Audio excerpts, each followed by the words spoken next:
you're watching this video, it's probably because you enjoy writing fiction.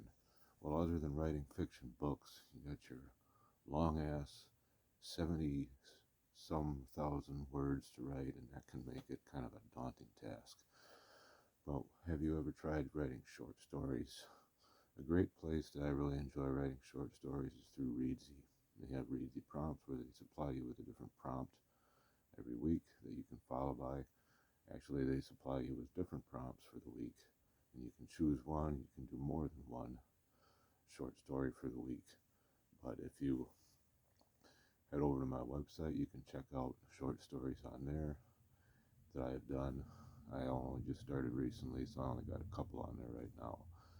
But writing short stories is a great way to help you with expand your writing, create new writing ideas. They give you prompts, so it kind of opens up the doorway to different writing ideas that you may have not come up with on your own.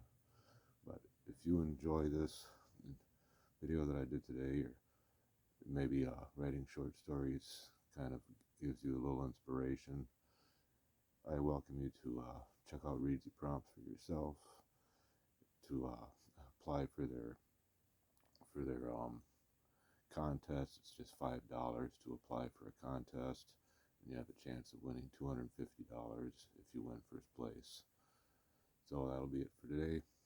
Please like and subscribe to my video, and I will talk to you soon.